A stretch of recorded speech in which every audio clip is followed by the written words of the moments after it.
Hi, everybody. Yeah, you can just. It's all you. Oh, all right. Hi, welcome to the Tow Center for. Some physical comedy. All right. Welcome to the Tow Center for Digital Journalism, and specifically to the second event in our conversation series on humor, journalism, and the internet. This one's on the politics of memes and online humor. So if you're here for not that would be the time to leave. I'm George. I'm a research fellow here at Tow, and I'll be moderating tonight. We are running a little bit late, so I'm going to just kind of cut my opening remarks in half, but I do want to acknowledge that this event is happening in the midst of the Columbia graduate workers strike, and we kind of got in touch with the organizers and decided that since it's a non-academic event happening outside of strike hours, we would proceed with the event. But if anyone has any questions, feel free to talk to me afterwards, and you can also go on columbiagradunion.org if you want to learn more about what led up to the strike and what's happening and hopefully how it will all be resolved. So on to our event. We're here to discuss the politics of memes and online humor. Again, like I said, I'll keep it short. Humor is a very difficult topic to talk about because it feels like if you overanalyze it, you kind of ruin the fun. And if you use traditional tools of critique when discussing humor or comedy, you risk coming off as a moralizing killjoy. And then similarly, the internet is a very difficult topic to have normal civil conversations about because everyone's experience of it is so different, especially in our current era of, echo chambers and filter bubbles and whatnot. So we have a tricky topic in humor and a tricky topic on the internet. If you put those together, talking about humor on the internet is next to impossible, you would think. And sorry, I think one of our speakers might be calling me. No, they're not. All right.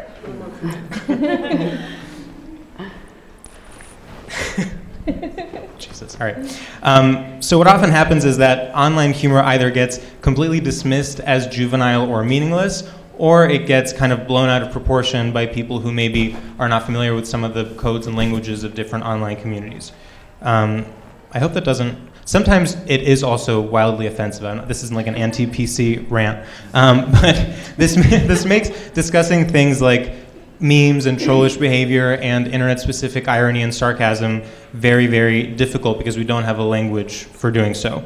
And unfortunately, as we try to play catch-up as journalists and writers and critics and whatnot, online humor is already playing a very big role in our politics and in our culture. The most notable example being the process through which sites like 4chan and Reddit kind of were the breeding ground for what we would now call the alt-right.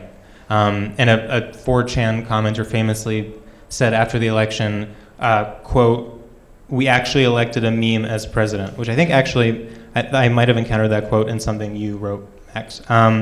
So anyway, all of this is to say that I hope that during this discussion we can find ways to take online humor seriously, but also as a form of expression and cultural production without taking all of the fun out of it altogether. And I hope we can ask some questions about its effects on... Is that Adrian? Yeah.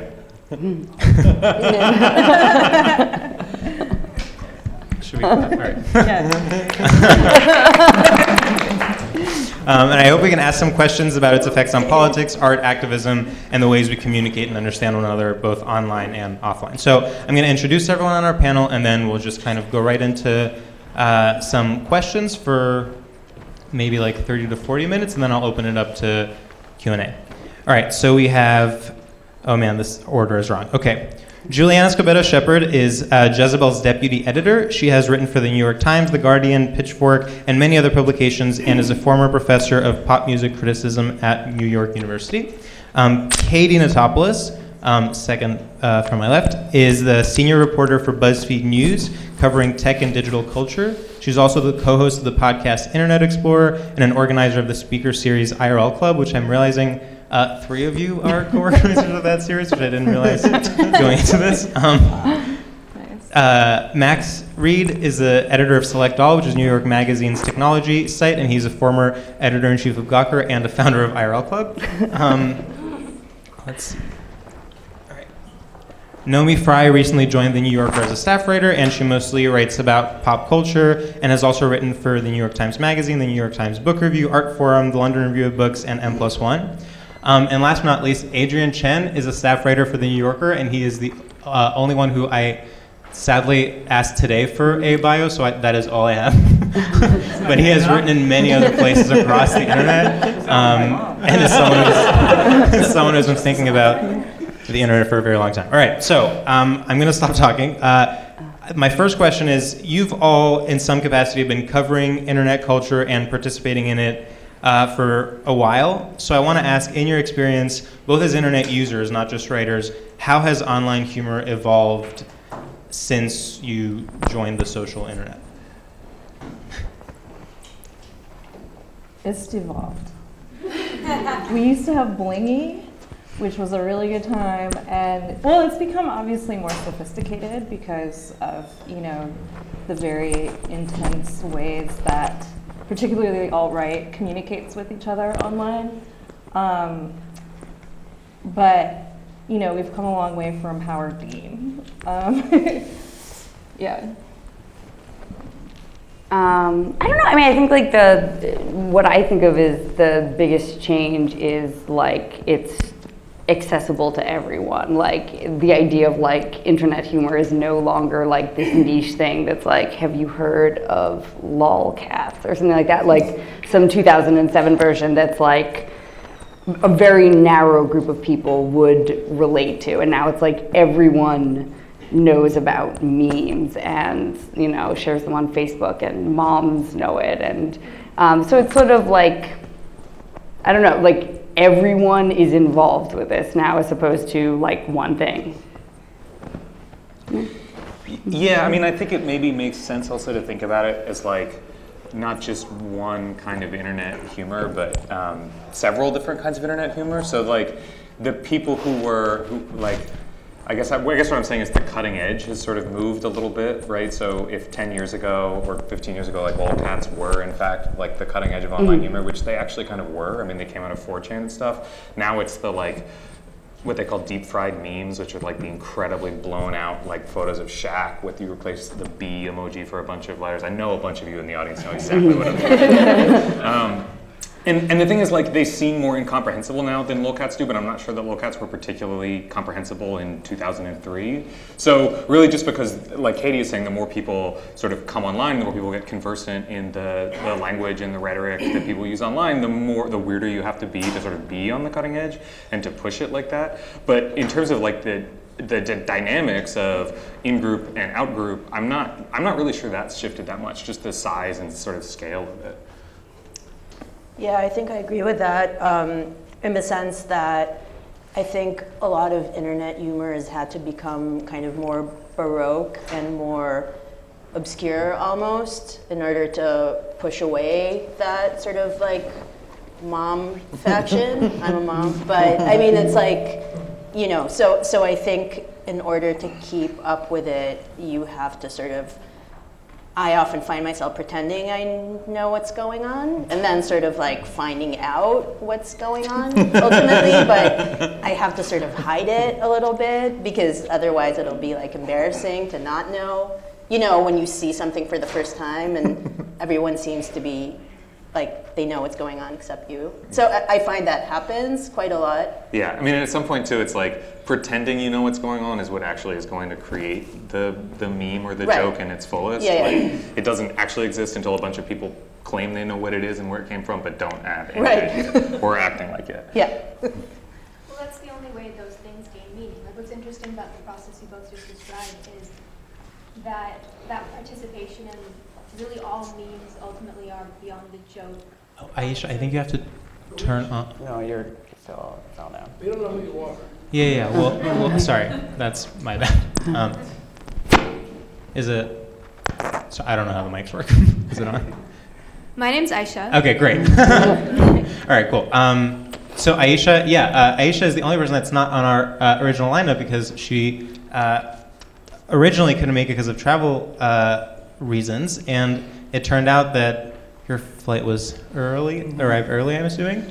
Or taxis were faster than yeah, there you go. estimated. But yeah, if you want to just super, like in one sentence, introduce who you are, and then we're just talking about how humor online has evolved. I figured. My name's Aisha, and what I was about to say was that process that Max and Naomi just described about pretending to know what something means and then knowing what it means, etc. All of that comes down to in-group and out-group signaling and group membership signaling. And that's really the only way that these jokes and memes and niche communities gain meaning and traction is establishing those boundaries. So what attracts people to them at a very surface level, whether you're the, quote unquote, corny aunt on Facebook or the on the cutting edge of like post weird Twitter, internet humor, it's really just showing your selected group of peers that you belong.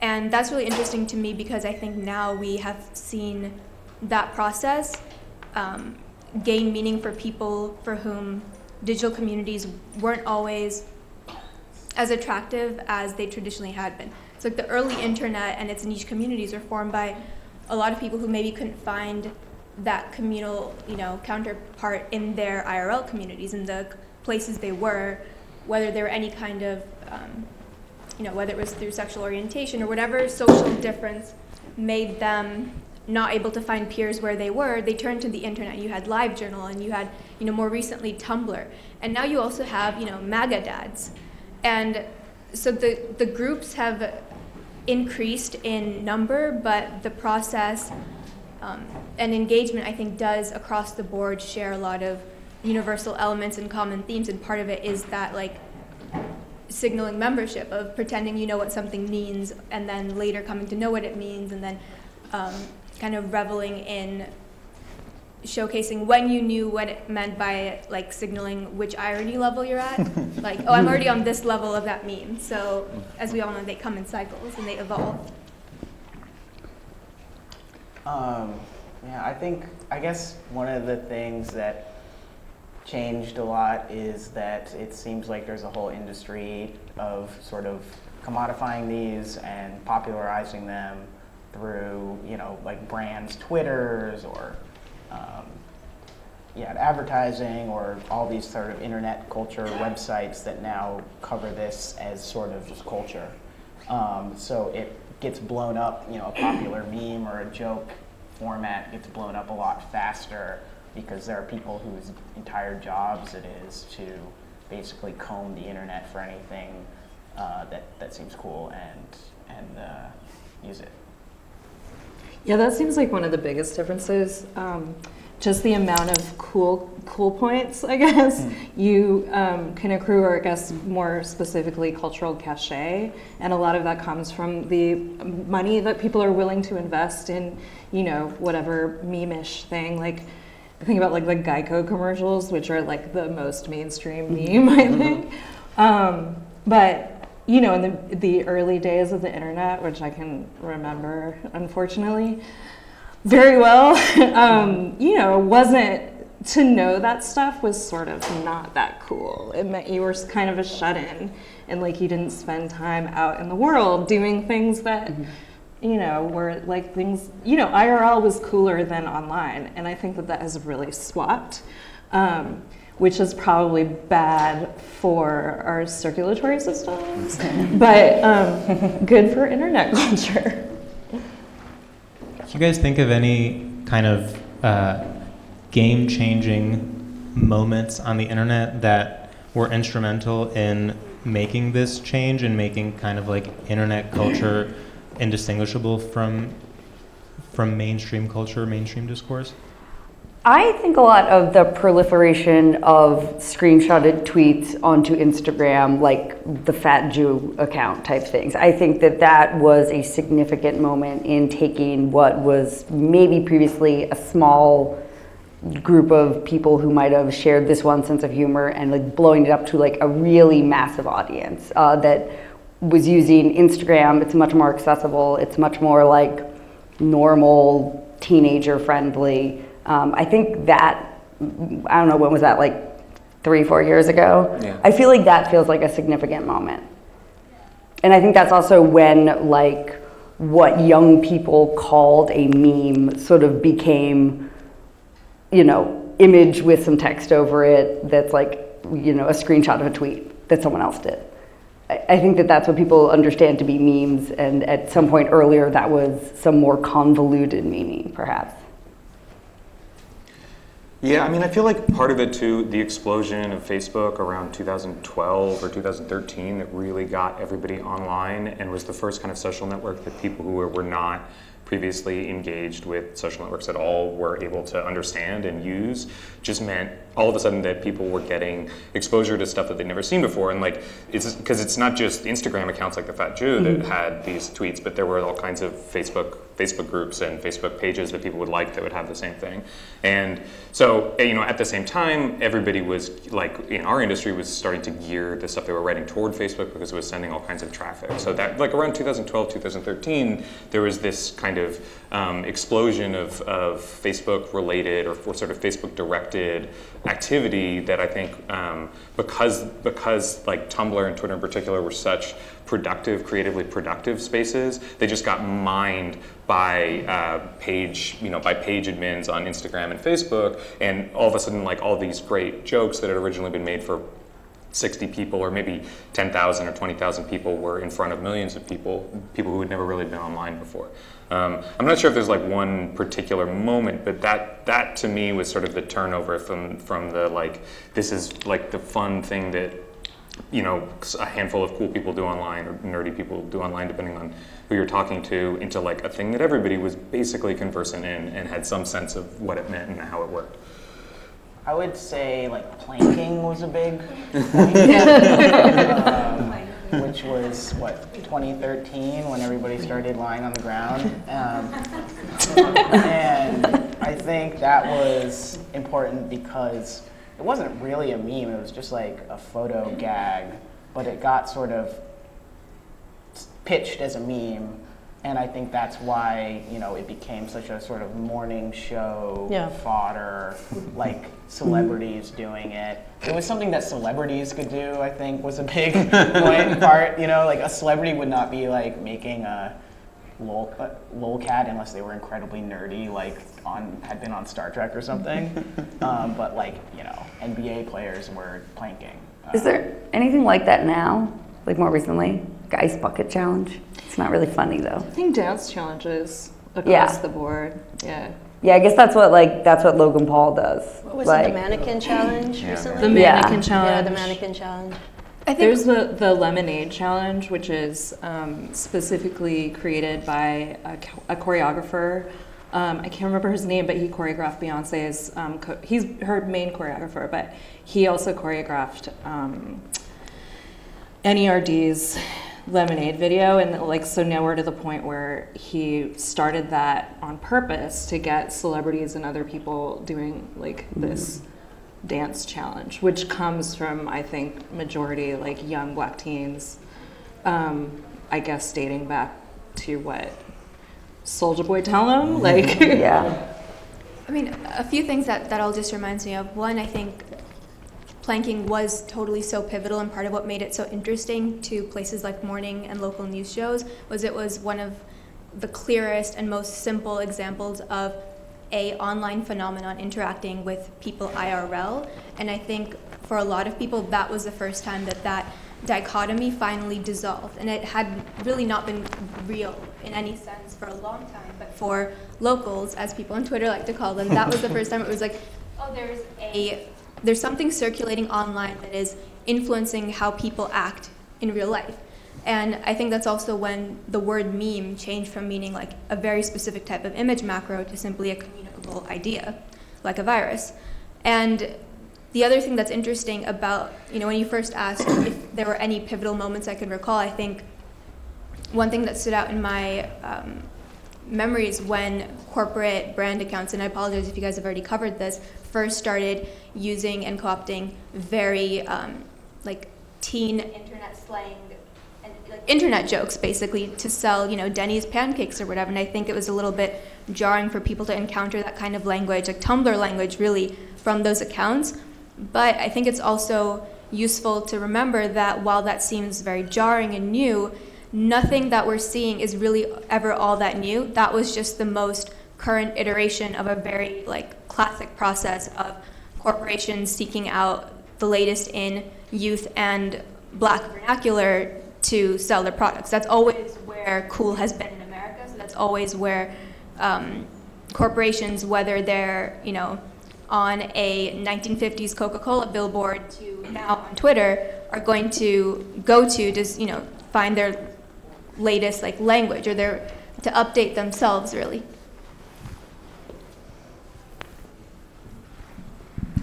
Yeah, so I think that's actually a perfect segue to getting into more of the politics side of the event's title is the politics of memes and online humor. And of course politics doesn't need to mean, who won the election, for example. Anything, especially on the internet, can be political. But in the same way that we're talking about pivotal moments that made internet culture seem mainstream, can you guys think of any pivotal moments that kind of made you pause and think maybe there's more sinister things happening here than we initially thought? Planking. That was, Nicki Minaj was the first celebrity to plank. Really? Yeah, and I think it was sort of crucial in her, coming out to the mainstream even more. Huh. I'll send you a link. We could do a whole panel on this has been written about, tangential to what Aisha was saying, this has been written about a lot, but when Peaches Monroe came out with Eyebrows on Fleek, it was around the same time that Damn Daniel came out. And Damn Daniel got booked on Ellen, and he was suddenly making $1 zillion doing Lord knows what. And Peaches Monroe was completely just, co-opted and sort of, I guess, colonized, mined, and became incredibly, a touchstone, and On Fleek became a thing that everyone said, but she wasn't compensated. And Dorian St. Felix actually wrote a really good piece for The Fader about this. And I think that, just the way that racial dynamics play out in our daily lives, they are sort of heightened online. Or maybe not heightened, but it's those divides between who gets to get credit and who gets to be famous and who gets money sort of mirror the way that plays out IRL. I think there's something confusing going on now with Kanye. It's not exactly memes, but I just think that I just think that the politics of it are very confusing to everyone, because it's it's sort of there's been these sort of back and forths about Kanye, obviously, on Twitter the last couple of years at least, 3 years, or he's been on, he's been off, he's been spurting these sort of tweet storms and then logging off and coming back on. And I think it's just been very confusing for everyone to parse out the politics of this moment, or because obviously a lot of people have been saying Taylor Swift has been pillarized on the internet for not speaking out about who she voted for and so on, and Kanye literally says I love Donald Trump, and everybody's oh, Kanye, so it's just, this isn't exactly memes and it's not exactly humor, but there is a lot of humor around this phenomenon, I think, but also a lot of worrying kind of, which I think is not, it doesn't fall on any side necessarily of deciding what the politics exactly are, but it's definitely something that literally is right now happening online, that people are kind of, I think, don't exactly know how to parse out. To the question of when we should have known it was going to get this bad, because I think I always feel like I should have seen this coming earlier, but the point at which I realized that we had sort of created this monster that we couldn't control was Gamergate, and the idea that all these weirdos who I had sort of thought of as museum exhibits or like zoo creatures, like, you know, incels and like weird, you know, like neo-Nazis online that were like, isn't it funny that the internet has created these 20 weirdos that I can like poke fun of and like sort of be fascinated by or whatever, and it turned out that they actually were a lot more than 20 of them, and they knew how to wield real economic power over my life in particular and other people's lives. That, I guess that was the moment where it stopped being like, oh, like weird Twitter, like, cause there's a sort of continuity between the same, between at least the kind of extremely online arenas of Twitter and Tumblr and the arenas of like Reddit and 4chan where Gamergate arose out of, that I think is a little bit different from like the teenage and Black for like communities that a lot of the marketers were co-opting, but that this set of weirdos who were bubbling up around the same time was actually much more dangerous in a certain way, and wielded weapons that I didn't quite think that they could have or should have. And so like that was what, 2015, I think 2014, I guess. And that was, I think that was a moment where if I had been like really smart, I would have been like, this proves that Donald Trump could be president. But of course, I just had a really stressful 3 months and then wasn't done, so. Yeah, I mean, it's interesting you say that because there were a lot of people who did exactly say this is why Donald Trump could be president. And I think part of why those segments of the internet, I mean, it's such an interesting parallel that the attitude that media members have towards those segments of the internet that Max just named also like very neatly parallels the attitude that media members have towards you know, real America, working white class America, the flyover states, the kind of abstract, for some reason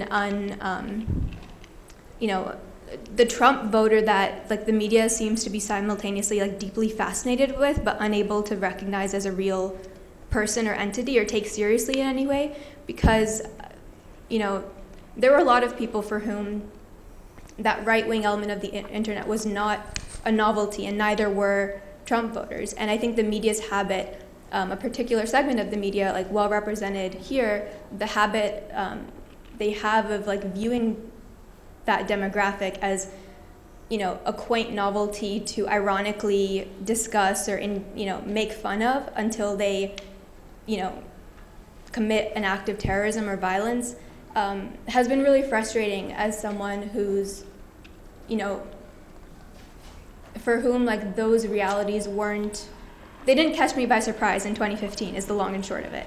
And I think that's true for a lot of people who were either women of color on the internet or simply like had been exposed to any part of America like outside the coasts where, yes, these are real people and their beliefs have consequences. So it was, not to diminish the point you just made as like that being, you know, but it was definitely very true that those demographics being viewed as a joke was part of not only why Trump was elected, but why the surprise at that was so frustrating for a lot of people, and certainly for me in particular.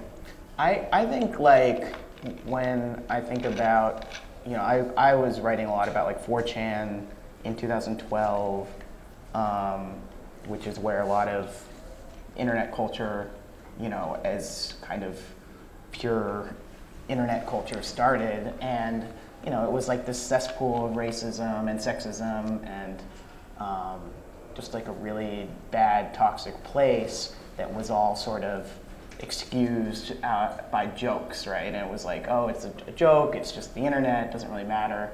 And that was all overseen by Christopher Poole, who founded it when he was like, I don't know, 20 or something, and had this sort of ideology of like free speech over anything.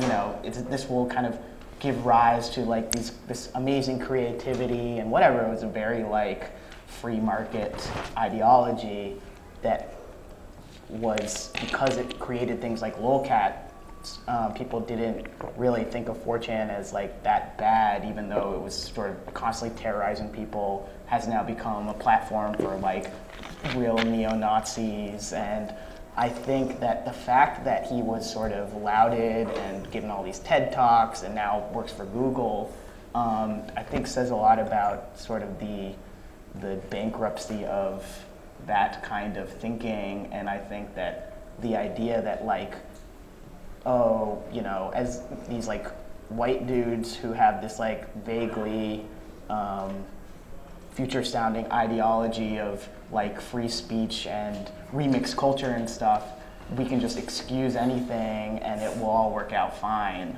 I think to some extent, like the alt-right and all that is a comeuppance of that.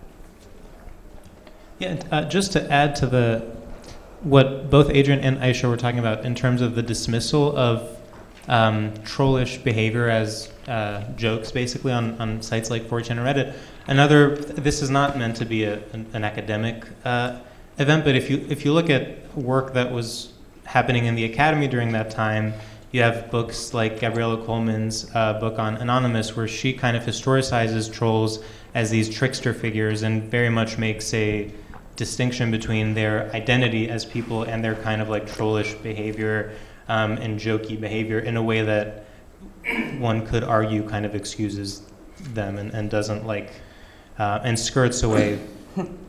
What am I trying to say? Yeah, excuses them. Anyway, it's also important to observe and like be very explicit about who's doing the excusing. And when there's a lot of like first-person pronouns being used here. We didn't think they were serious. And it's like, well, the black feminists that were, I think, for years on Twitter calling out the threat of 4chan, who was at that time doxing, attacking, organizing harassment campaigns against feminists online, they had been pointing this out for years and to really no avail. And they were also dismissed and ignored. And it's not a accidental dismissal. It was the class of people that are supposedly the ones charged with making those observations and acting as journalists and bringing them to the forefront and creating a critical discourse around them weren't doing that because they weren't the ones, as mostly like white upper middle class people being terrorized. And to them, maybe those 4chan dorks were just basement dwelling dorks, and they're, when they were terrorizing people, those weren't salient threats. And that's why, to me, that dismissal parallels the dismissal of the white evangelical Trump base, because those are also a group of people that's easily dismissed by media members on the coast, and their threats are not abstract or hollow when, anyone that's been living in middle America and is a person of color has felt their presence. And as a Muslim, like, I've had mosques I've gone to being firebombed by that very group of people. So it's not that the joke was suddenly discovered to be real, but that it was rather recognized as real far too late because the people that were trusted to make that recognition actively ignored it and are only recently acknowledging it, and so belatedly. I mean, you still have the success of books like Hillbilly Elegy and the fascination with Russiagate and just any and every excuse to not really grapple with what the demographics of both right-wingers on the internet and in IRL militias across America really constitute, what they mean for this country and what they, how they implicate media members. And this was something that we saw with the Times recently with Quinn Norton, who was super active in anonymous circles, reporting on them as an activist, and who, like Gabriella Coleman and like a lot of people, was like good friends with Weave, the sort of most famous and now super right-wing, it was always basically right-wing, but is now like avowedly and explicitly and constantly right-wing troll.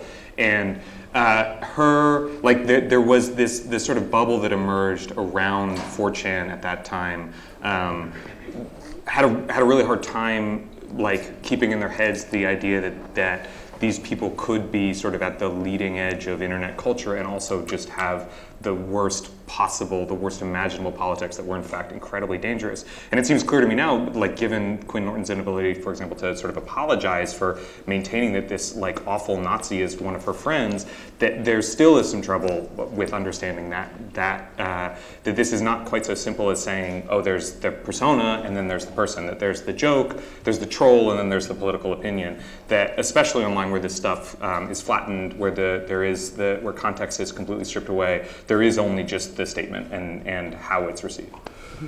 I think also just in terms of online humor, I think that has gone so far to allow people to excuse terrible ideas and things that are being said on these sites. Like, people were kind of okay with the concept of 4chan because it was funny, even though they were saying horrible things that would be inexcusable in any other context. And so I think that the desire to laugh at something and let that like excuse the offensive nature, like there's a lot of examples of things where you'll, well, that's funny, but that is problematic. I mean, it's not too far different from like why people struggle with, is it okay to enjoy a Woody Allen movie? Like separating the thing that you like from the thing that you don't like.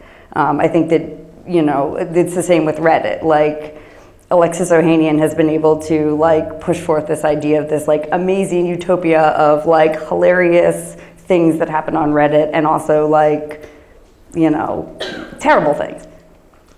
Yeah, but I mean, I think the point is that it's easy to laugh if you're not the target. Mm-hmm. And so like at the same time that Gamergate was happening, Max and I were colleagues at the time at Gawker Media, which was destroyed by Peter Thiel, essentially, who Kanye just tweeted about meeting with. So full circle, Peter Thiel is bad, do some Googling.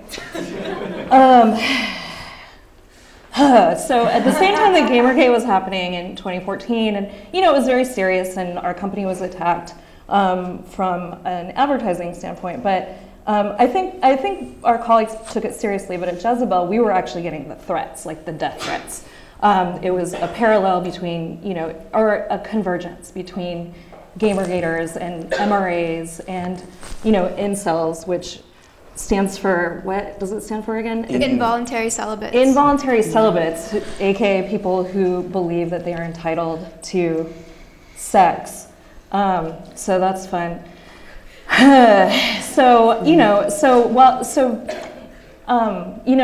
I guess as journalists, it's really important for us to listen to factions that maybe aren't, that are the media elite. Yeah, the media elite, right? And also, to really actually take these threats. Like, I'm not like, oh, he's being Kanye. I'm freaked the fuck out, actually, at Kanye's tweets today. Not just because of Peter Thiel, but because, he posed in a photo with Lear Cohen, who is the head of YouTube, and he was possibly making a hand symbol that is widely known to symbolize white nationalism. I'm not saying Lear Cohen is a white nationalist, but it was very scary and suspect, and something that we need to be aware of and look into. So I just think it really freaks me out, and there's nothing funny about it, which is why I guess at my work, we just try to cope with it with gallows humor and therapy. It's actually a perfect transition, weirdly enough. I wanted to talk, well, in general, I think a theme that we've been seeing is that it seems like the right is better at weaponizing humor to political ends than the left is, which is interesting because you would think of something like satire as traditionally a tool of the left, or humor as, there's writing about humor and comedy as means of liberation in some sense. So, but if you look at the humor that we traditionally perceive as liberal right now, it seems to kind of like lack a punch. And I mean, to go to very easy examples, if you go back to the election, which I hate to do, but the type of humor that Trump promoted was, for example, retweeting GIFs of like him like wrestling with, what was it? Him wrestling with like CNN. Yeah, so that's, but then when I think of the two truly iconic pieces of humor from Hillary's campaign that have stuck with me are A, describe your student debt in 3 emoji, and B, 7 ways Hillary is just like your abuela. Wait, she also had Pokemon Go to the polls. Yes. Right, so again, I mean, the election is just a very kind of glaring example of larger forces, but I'm wondering, what do we see as some of the trends in like liberal or left-leaning humor? Is there kind of like radical stuff happening? Is it, are we kind of just using the same tropes from like, let's say Jon Stewart's Daily Show, just like updated for 2018? What are the main differences between online humor on the right and the left, and what do they mean? Yeah. I mean, you brought up a lot of really interesting things, and if we're going to organize, trends in humor by right and left, I fundamentally disagree with the claim that the right is better at weaponizing humor. What really ends up happening is the right has like terribly earnest, aggressively sincere, they put out their content, and the liberal media, liberal class of thinkers, speakers, etc., have an entire legacy and operating present culture of enabling the right.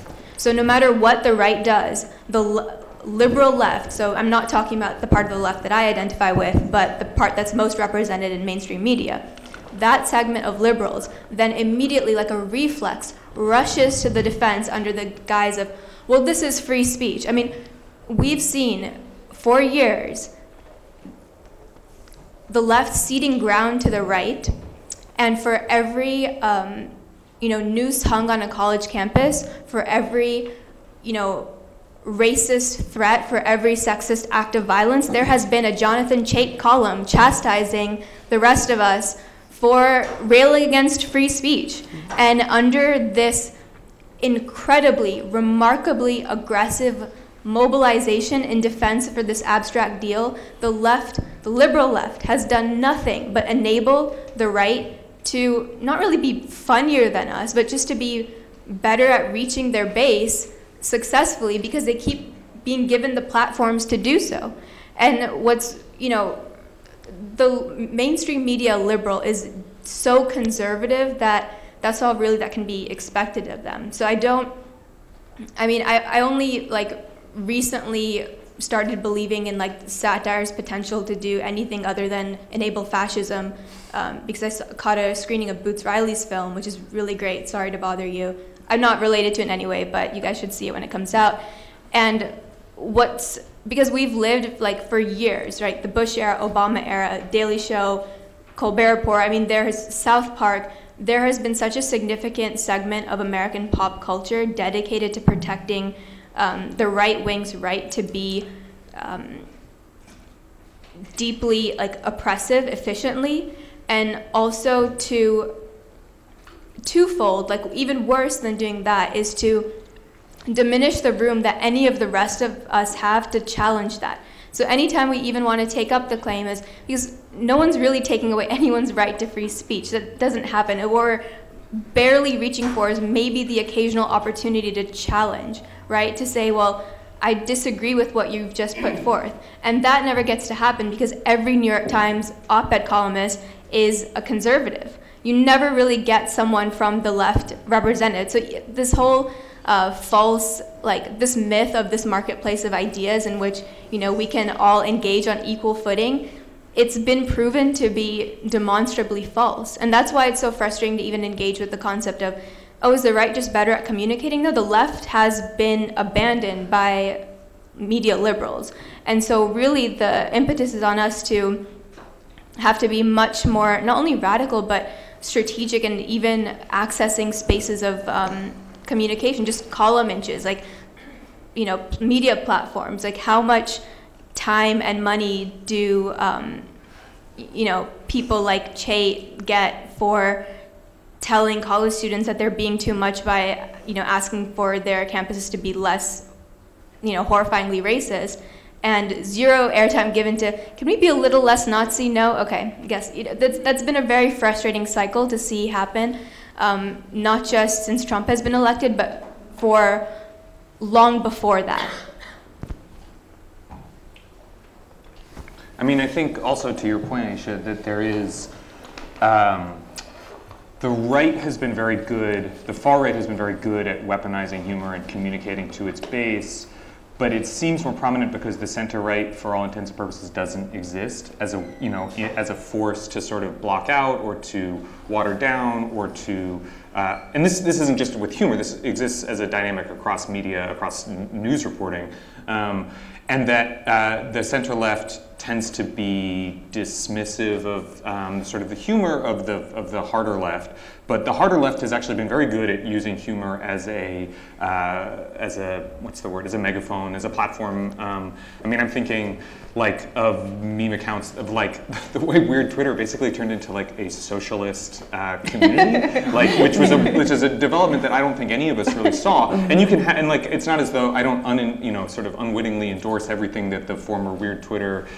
current democratic socialist coterie, believes and supports, but I'm certainly glad that they are socialists and not Nazis. Like that's great, and the fact that they can bring in similar dipshit dirtbags who can maybe start supporting universal health care and abortion rights and voter registration drives and enfranchisement in general is a testament to the ability to use humor, especially to like cut at the sort of center left liberal media establishment, whose hollowness was revealed to those of us, at least who grew up in the 90s, whose hollowness was revealed to us in the aftermath of the Iraq War. And so, to me, it's like the question of how the difference between the way the right and left use humor to communicate to their bases is as much about this sort of structural issue of the existence and sort of dominance of the center left in the media and the corresponding total absence of a center right anywhere in the same space. Right, and I agree with you that it doesn't exist, but not that we need a center right, rather that we should stop pretending that it's like something that can like. Well, that we should also maybe exist. We see that the lack of a center right has done very well for the right, so maybe we don't need a center left. I agree with that completely, and I feel like that overlap between like the way Weird Twitter became like the loudest representatives of the DSA online. It's not that much of a victory when most of them are still like white supremacists. And I think that's like the key element, the missing in our analysis when we're organizing like right versus left humor.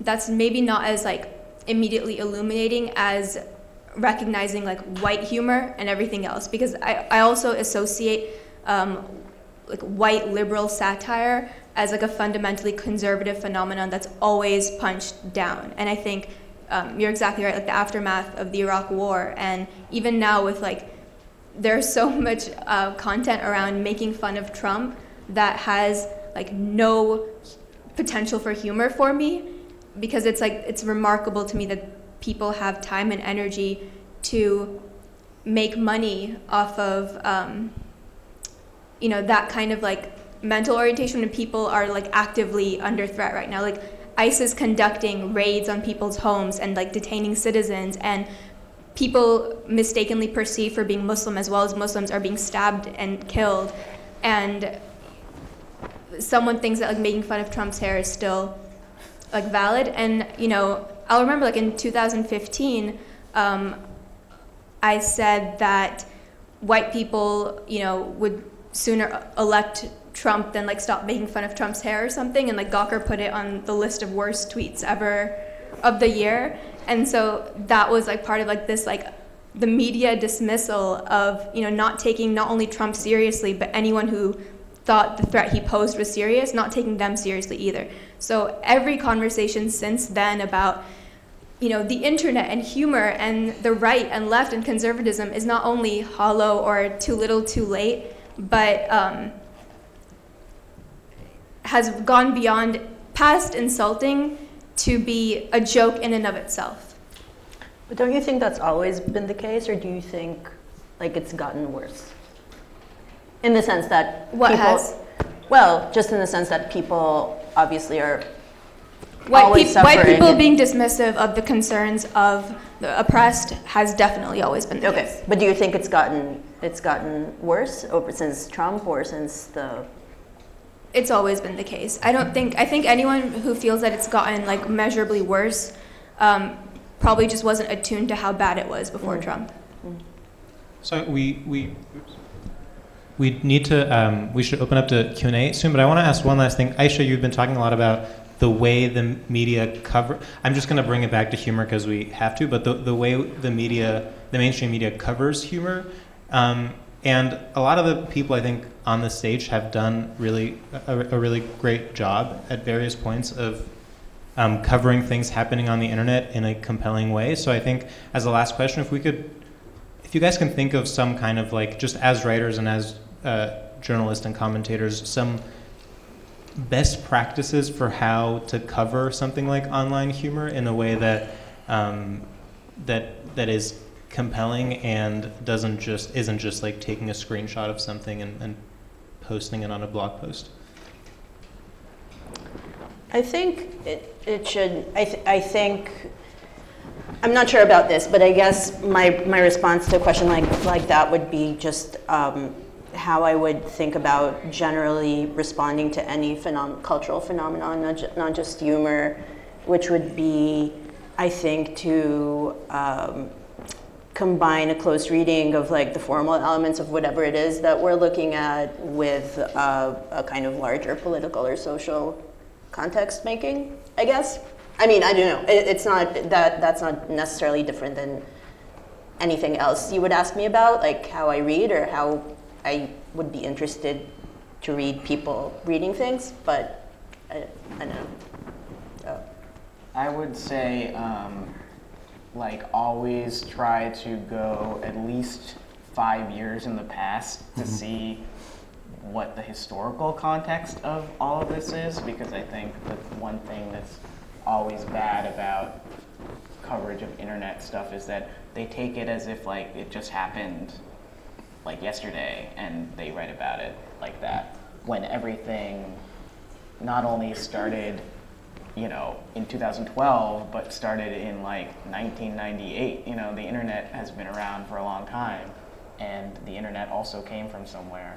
So I think a lot of the things that seem very new and sort of frightening or exciting are really just often repackaged versions of what happened before that might be changed a little bit in the way that they're circulating and received, which is a very interesting thing to talk about. But if you just treat it as sort of this new phenomenon, then it just obscures a lot.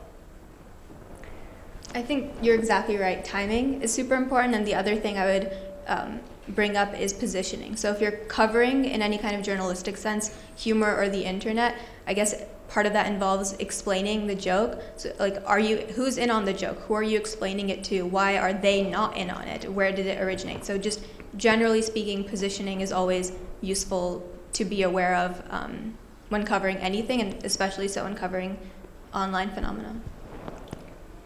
All right, so I think we'll open it up to Q&A for a few minutes. If anyone has any questions. We have a mic that's coming.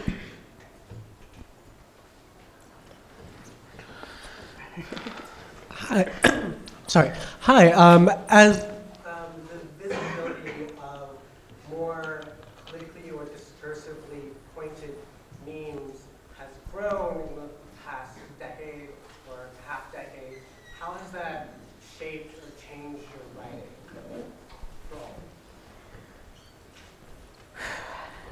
I feel like I write in meme form more.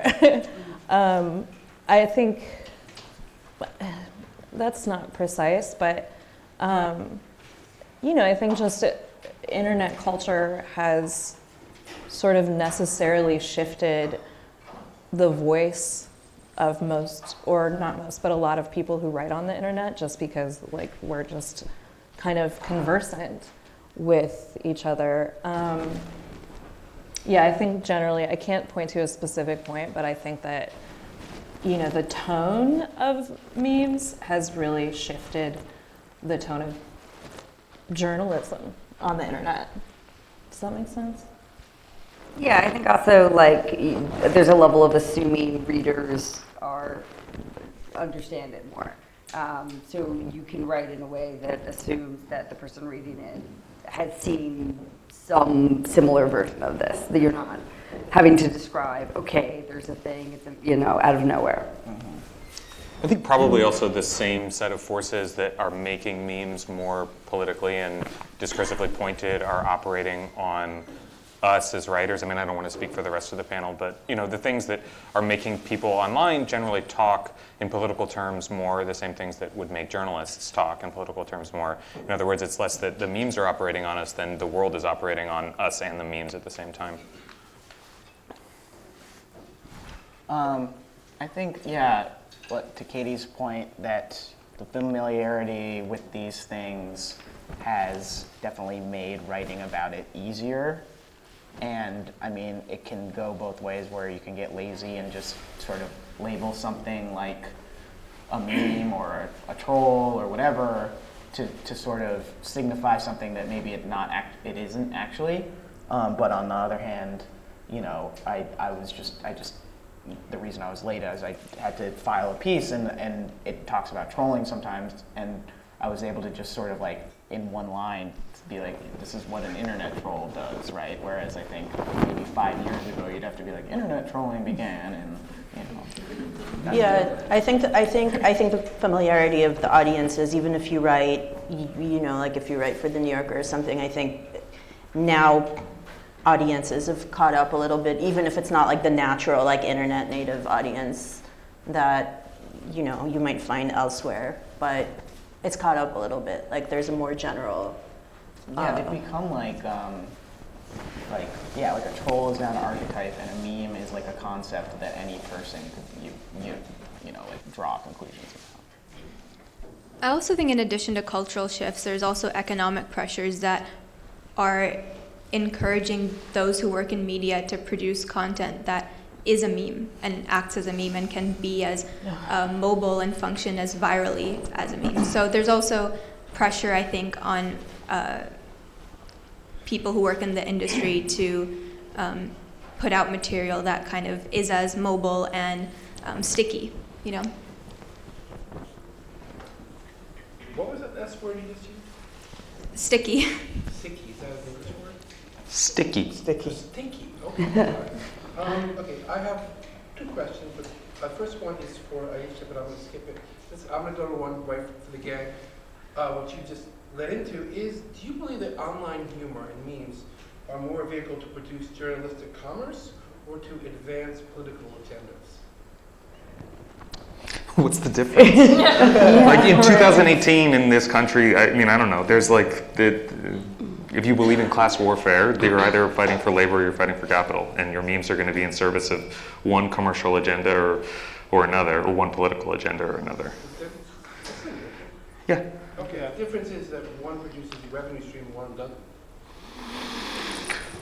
One produces political power in one way and one doesn't. I mean, I don't know. I don't want to have I think that the danger, the problem, the sickness of media at this moment, and probably at any moment in capitalism, is that it's impossible to tell the difference between, or it's different. You're always suspicious that the message you are hearing is marketing of some kind, and that's something. And it usually is. And it usually is. And sometimes you could say, oh, it's marketing for a political concept or whatever. But I guess the idea being that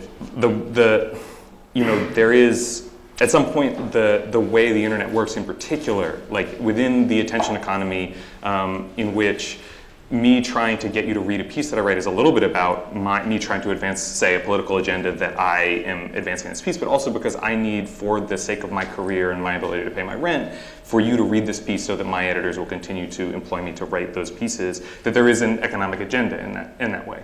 And the internet sort of requires everybody to think about that way, or it asks of us, it makes it interpolates us in that way. And so like you can make a distinction. It's not as though you can't see an obvious difference between a meme that is political and a meme that is trying to sell Denny's pancakes or whatever. But I think that it's a spectrum instead of a division, and the gray area is wider than any of us would like it to be, and possibly too wide to really make it count. Both are competing for attention, and the internet's job is to convert your attention into money. So it's always both at the same time. The internet in its current form, I should say. I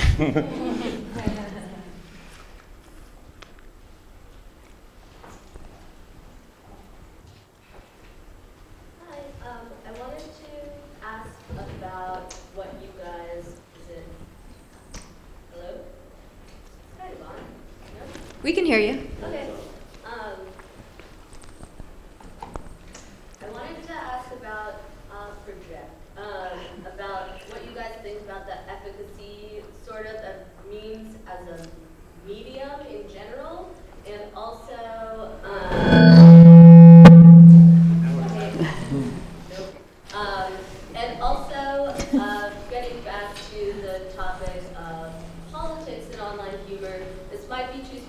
so it's an optional question, but I wanted to know your guys' thoughts on memes in China.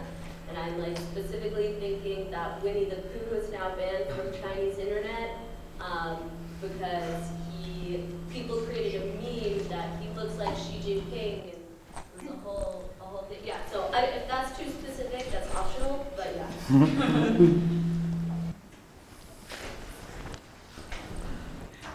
I mean, the Winnie the Pooh thing is interesting because it's like, what does memes and internet humor look like in a society that isn't as free as ours, right? So, like, what happens if, like, the government just banned Pepe the Frog? Like, what would that look like? I don't know. Like, I have no idea. Maybe good, maybe bad. So, I mean, that is, it's very difficult for me to understand or to speak on what it's like to be in China and have your internet extremely limited in that way, and your speech and your communication. But, you know, that is a fascinating thought of, like, you know, what if memes were, you know, not as freely, you know, sort of to the point of your first question, like actually like a good medium for communicating ideas. Clearly that communicated in a very effective idea about making fun of someone.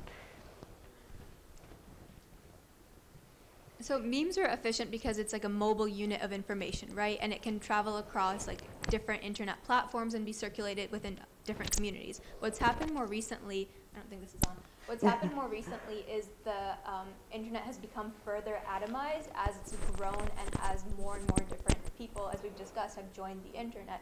So that actually, you know, reduces the efficacy and speed at which memes can operate, because they become more specific and more niche and therefore less legible outside of the communities in which they're originally born and trafficked. And they can be repurposed and recontextualized to have other meanings and gain meanings and lose meaning as they circulate.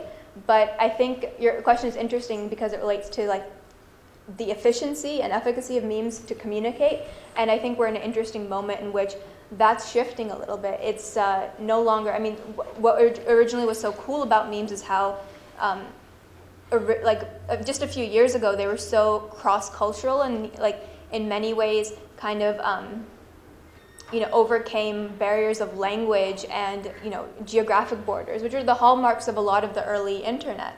But that's no longer the case, because now, I mean, increasingly you have, like, memes as specific as Pepe the Frog. Like, the right wing is like rife with examples of like very particular memes that have no, have very different meanings and contexts outside of that. I mean, one example I think of is I know someone whose nephew had a Pepe the Frog themed bar mitzvah just a few years ago because it was simply an internet cartoon character, and you can see how in just a few short years how, you know, the meaning has drastically changed. So does that make that frog more efficient in communicating an idea? I think it made a community more efficient in co-opting it and changing its meaning. But, you know, there's a lot more tension now than there was before, and it's not as simple of a question anymore. I think we'll do one more question.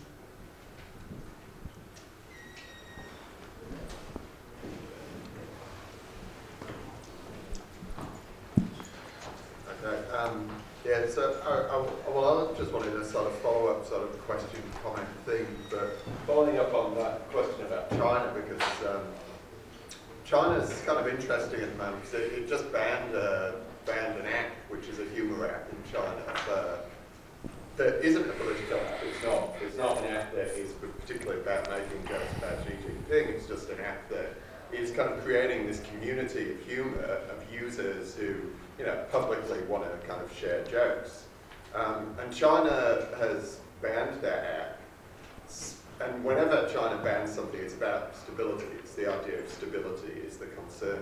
And I was sort of thinking about that in relationship to this idea that you were just talking about in terms of, you know, what's driving the kind of concerns around memes at the moment, being that it is kind of driven by an internet that is underpinned by an internet designed to make money, and that in a sense is kind of, you know, might also be seen as what's driving current political culture, and this then is kind of symptomatic of current political culture.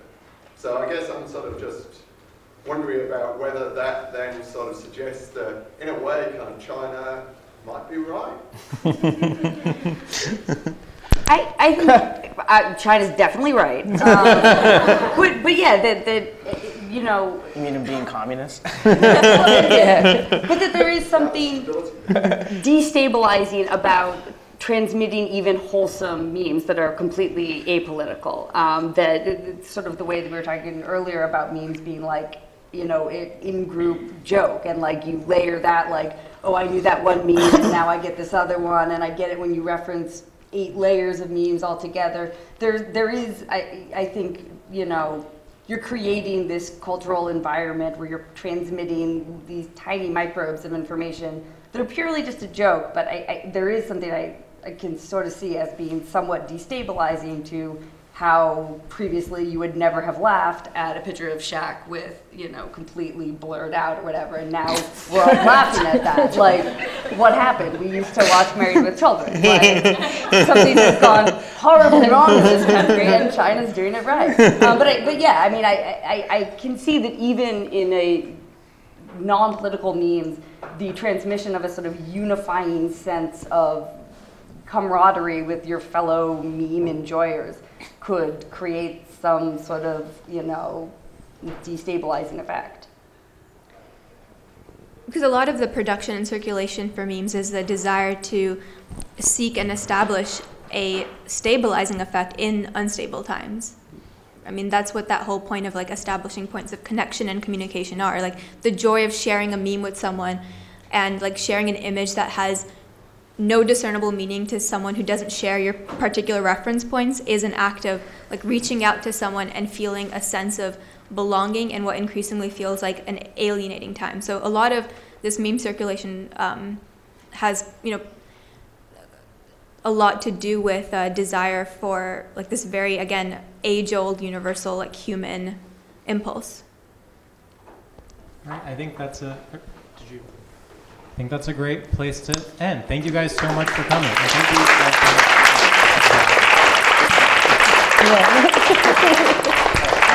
there are, this is not working, but there are snacks and refreshments. Feel free to stick around and chat. Thank you guys. Yeah.